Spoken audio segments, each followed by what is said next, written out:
بسم الله الرحمن الرحيم. الرحمن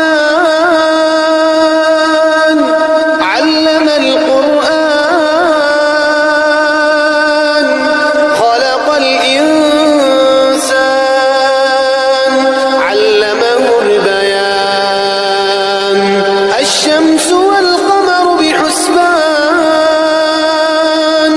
والنجم والشجر يسجدان والسماء رفعها ووضع الميزان ألا تطغوا في الميزان وأقيموا الوزن بالقسط ولا تخسروا الميزان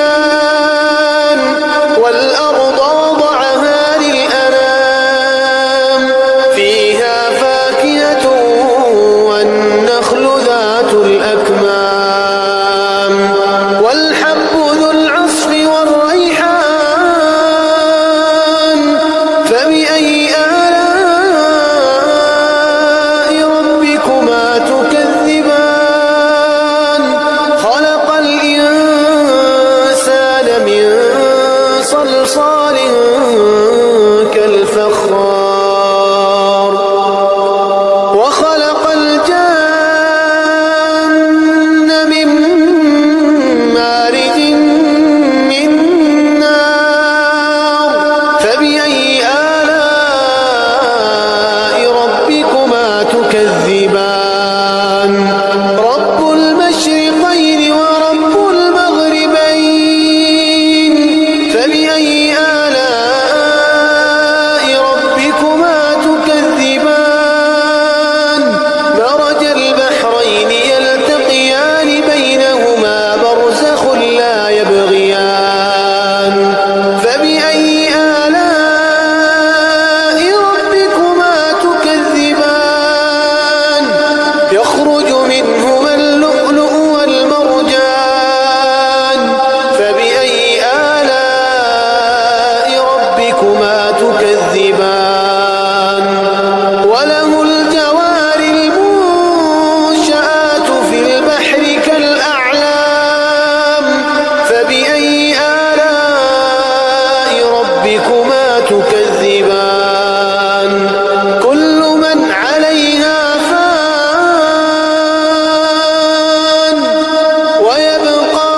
وجه ربك ذو الجلال والإكرام فبأي آلاء ربكما تكذبان يسأله من في السماوات والأرض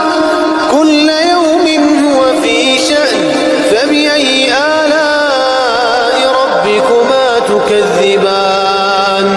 سنفرغ لكم أيها الثقلان فبأي آلاء ربكما تكذبان يا معشر الجن والإنس إن استطعتم أن تنفذوا من أقطار السماوات والأرض فانفذوا لا تنفذون إلا بسلطان فبأي آلاء ربكما تكذبان يرسل عليكما شواظ من نار ونحاس فلا تنتصران فبأي آلاء ربكما تكذبان فإذا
ولمن